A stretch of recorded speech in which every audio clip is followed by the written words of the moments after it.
Alright, what's up guys? So today I want to talk about the importance of individualization and why I think that a lot of us in today's society don't have that anymore. So what I mean by that is that a lot of us are pushed to be dissuaded from thinking that we have any power as an individual. Like, a lot of us believe that our financial and political leaders are corrupted and that we have no power to influence on the governmental level our desires and wants, and we're just not feeling represented. And this points back to one thing I remember, or all of us remember, not just me, of JFK saying, ask not what your country can do for you, ask what you can do for your country. I think that's very important because individualization is what makes a country grow. Collectivistic countries end up fighting inwardly in civil wars, in tensions and conflict of that nature. But if you have individualization, it gives each person a sense of responsibility to not just their nationality or any one group that they feel loyal to. It gives a sense of responsibility to morals and ethics of which they base their existence upon. So in this world, we tend to think, oh, I'm an American or I'm a Russian or I'm Chinese or anything like that, nationality based. But in reality, if we can think on more an individual level and judge each other individually on our accolades, our morals, and how we treat others, we can start to understand each other's opinions and how we behave. It's kind of like how if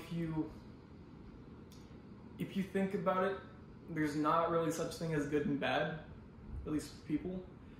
A bad person, if you were to put yourself in their shoes and grew up exactly how they did through the timeline of their life, there would be a high chance that you would end up like them, behaving in the same ways. And I know there's genetics that goes along with that stuff, but I'm speaking in a general sense. And so there's no such thing as bad people. Everyone does the best that they can with what they have. And individualization is where we can begin to see people for their whole life, not for what they are in this moment. See, we live life on a timeline, but we like to judge people based upon a little tiny fraction of what they are, of what they've done, of what they've said. And it's whenever you start to think of people in this short little fraction of who they are, that you are only looking at the tip of the iceberg of what makes them who they are. Now, you might not want to rationalize what they did or said or anything of that nature, but you can understand it. And understanding leads to empathy, and empathy can lead to a cohesive group of people, a la the world, that we can all live peacefully upon. There is a big disconnect in our world right now. In America, specifically where I live, it's very tense when you walk outside. You can feel people's anxiety and tension. You can feel their need to belong. We find a lot of groups online that we can identify with in our ideas and stuff, and that's great. I think the internet is a powerful tool for feeling included, but there is something to be said about the responsibility of the individual to take care of one another around them, and that means involving themselves in communities around them as well, for the betterment of their community. Individualization is good for this because you can not only take those principles from that one community, but also apply them to another one. And if they are based upon morals and ethics, of which most of us can agree upon, you are doing a net sum good in the world. A lot of people think that that's not possible for one person to do a net something good in the world, when in fact it is. And that's what JFK was mainly getting at, is that each person can and should ask what they can do for their country people, for the world around them. Because each one of us has power within us.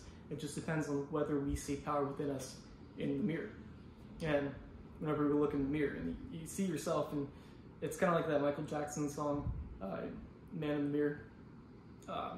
You gotta change the man in the mirror if you want to make the world a better place. And that's where individualization comes in.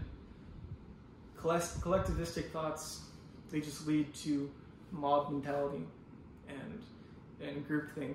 And if we can cut down on that and make it will make life more complicated, but it'll make life more enjoyable in the long run.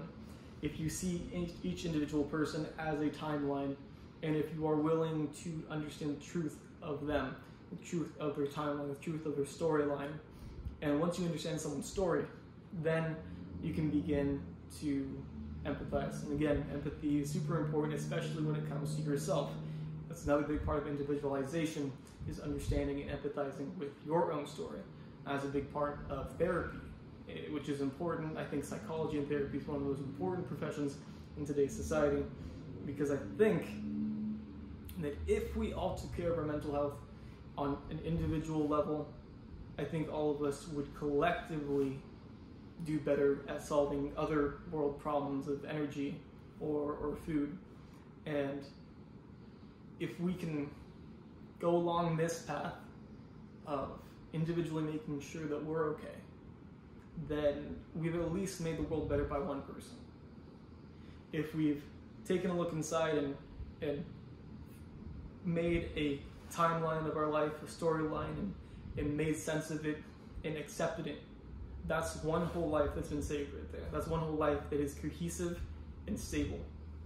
And one person, even if it's not the straw that breaks the camel's back, it's one of the straws. And each straw is important to make the bale of hay. Or the straw stack. And yeah, I think that's a really important thing. And that's just the topic of today's video, is individualization.